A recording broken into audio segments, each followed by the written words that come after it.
পৃথিবীর ধ্বংস নিয়ে মানুষের ভয় শতাব্দী ধরে চলে আসছে এবং যত ধরনের পৌরাণিক কাহিনী এবং ধর্মীয় গ্রন্থ রয়েছে তাদের সবকটিতেই বলা হয়েছে যে একদিন এই পৃথিবী ধ্বংস হয়ে যাবে। তবে এই সকল ধর্মীয় এবং পৌরাণিক কাহিনীগুলির মতে সেই চূড়ান্ত দিন আসার আগে পৃথিবী কিছু বিশেষ সংকেত পাঠাবে, যা দেখে প্রাণী জগতের বিভিন্ন প্রাণীরা বুঝতে পারবে যে পৃথিবীর শেষ আর বেশি দূরে নেই। গত কয়েকদিন ধরে বিশ্বের বিভিন্ন অঞ্চলে অদ্ভুত সব সামুদ্রিক প্রাণী সমুদ্রের তীরে ভেসে উঠেছে, কিছু মৃত আবার কিছু আধমরা অবস্থায়।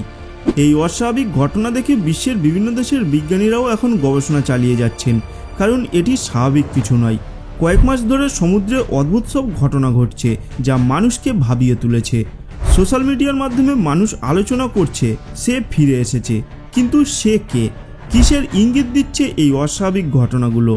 এটা কি কোনো প্রাকৃতিক বিপর্যয়ের পূর্বাভাস, নাকি সত্যিই গভীর সমুদ্র থেকে উঠে আসছে এক রহস্যময় শক্তি? যদি তাই হয় তাহলে সেই সত্তাটি দেখতে কেমন, আর এই মুহূর্তে সেটি ঠিক কোথায় অবস্থান করছে? চলুন এই ভিডিওতে বিস্তারিতভাবে জানার চেষ্টা করি।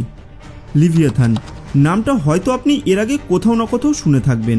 মনে করা হয় লিভিয়াথান নাকি একেবারে কয়েকটি জাহাজকে গিলে নেওয়ার ক্ষমতা রাখে।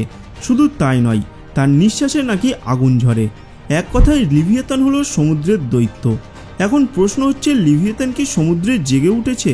তবে তার আগে নিশ্চয়ই লক্ষ্য করেছেন এখন বিশ্বজুড়ে একটাই আলোচনা, সমুদ্রের নিচে যেন বিশাল কিছু ঘটছে। কারণ সম্প্রতি সমুদ্রের গভীর থেকে উঠে এসেছে সেই রহস্যময় কেয়ামাতের মাছ বা অরফিশ। হ্যাঁ, আপনি ঠিকই শুনেছেন, এটিকে কেয়ামাতের মাছ বলা হয় এবং এটি সাধারণত সমুদ্রের 60 থেকে 1000 ফুট গভীরে বসবাস করে, তাই এটি সহজে মানুষের চোখে পড়ে না। তবে আশ্চর্যের বিষয় হলো অরফিশকে সম্প্রতি মেক্সিকোর সমুদ্র সৈকতে দেখা গেছে। জাপানে মনে করা হয় যখন অরফিশ সমুদ্রপৃষ্ঠে উঠে আসে তখন বড় কোনো ভূমিকম্প বা সুনামির পূর্বাভাস দেয়। 2011 সালে জাপানে ঘটে যাওয়া ভয়াবহ ভূমিকম্প এবং সুনামির আগেও একাধিকবার অরফিশ সমুদ্রের উপরে উঠে এসেছিল।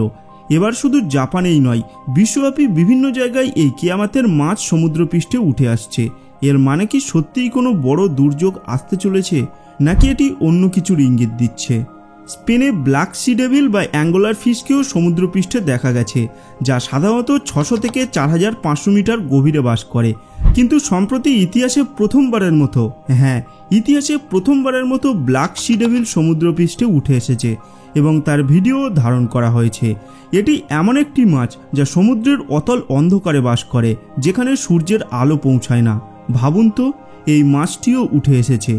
এদিকে কেরালার সমুদ্র সৈকতে অসংখ্য মাছ তীরে উঠে এসেছে, আর অন্যদিকে সমুদ্রে থাকা লোকজন লক্ষ্য করেছেন যে হঠাৎ করে সমুদ্রের জলে চতুষ্কোণ আকৃতির ঢেউ তৈরি হচ্ছে, যা সত্যিই বিস্ময়কর। এই ঘটনাগুলো খুব দ্রুত সোশ্যাল মিডিয়ায় ভাইরাল হয়েছে। এরপর 28 ফেব্রুয়ারি 2025 সালে অর্থাৎ সম্প্রতি নেপালে একটি ভূমিকম্প আঘাত আনে। এটি কেবল একটি কাকতালীয় ঘটনা, নাকি সত্যিই সমুদ্রে কিছু বড় ধরনের পরিবর্তন ঘটছে? অনেকেই বলছেন কিছু একটা জেগে উঠেছে। সমুদ্র চিরকালই অজানা রহস্যে ভরা এক বিস্ময়কর জগৎ। এর গভীর অন্ধকারের মধ্যে এমন এক রহস্যময় জগৎ লুকিয়ে আছে যা মানুষ আজও সম্পূর্ণভাবে অন্বেষণ করতে পারেনি। কিন্তু সম্প্রতি এমন কিছু ঘটনা ঘটেছে যেখানে এমন সমস্ত সামুদ্রিক প্রাণীদের দেখা গেছে যারা সাধারণত জলের উপরে উঠে আসে না। কেন তারা হঠাৎ গভীর সমুদ্রের রহস্যময় জগৎ থেকে বেরিয়ে আসছে? কোনো বিশাল প্রাচীন শিকারী কি সমুদ্র থেকে বেরিয়ে আসছে? তাহলে এটা কি সেই রহস্যময় সত্তা যার কথা যুগ যুগ ধরে নানান ধর্মগ্রন্থ এবং কিংবদন্তিতে বলা হয়েছে? বাইবেল এবং ইহুদি ধর্মগ্রন্থেও এই রহস্যময় প্রাণীর উল্লেখ রয়েছে।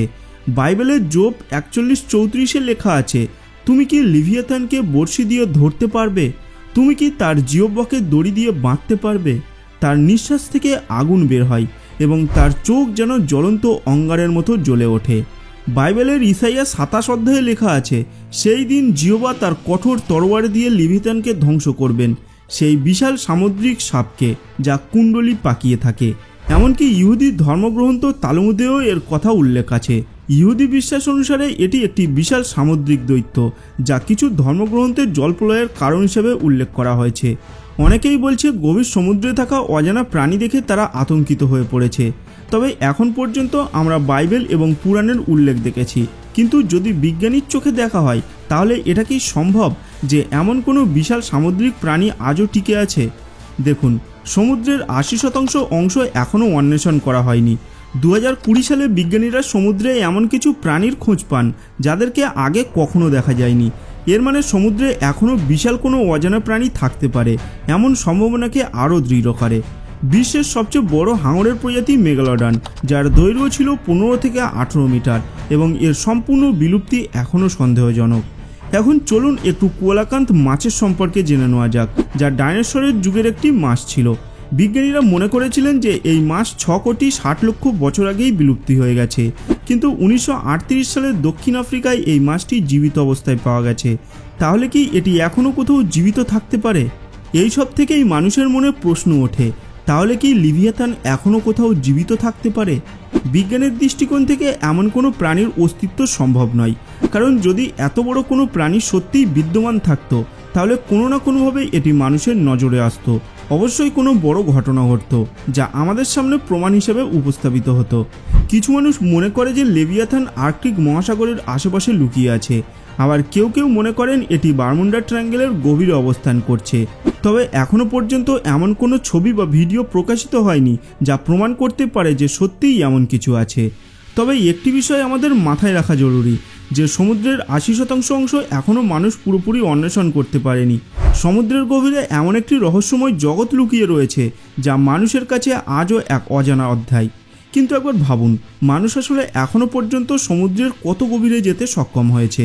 10,000 ফুট গভীরে? সেখানে কী ধরনের অদ্ভুত প্রাণী থাকতে পারে? সেখানে কি এমন কিছু লুকিয়ে রয়েছে যা মানুষের চোখে কখনো পড়েনি? আপনার কি মনে হয়, লেভিয়াথান বা অন্য কোনো রহস্যময় সামুদ্রিক দৈত্য এখনও কি টিকে আছে, নাকি এগুলো শুধুই কল্পনা? আপনার মতামত জানাতে ভুলবেন না। আর এই ধরনের আরও রহস্যময় এবং রোমাঞ্চকর ভিডিও পেতে আমাদের চ্যানেলটি সাবস্ক্রাইব করে রাখুন। আমাদের এই রহস্যময় সমুদ্র অভিযানের সঙ্গে থাকার জন্য ধন্যবাদ। আবার দেখা হবে নতুন কোনো ভিডিওতে, নতুন কোনো অবিশ্বাস্য রহস্যের সাথে।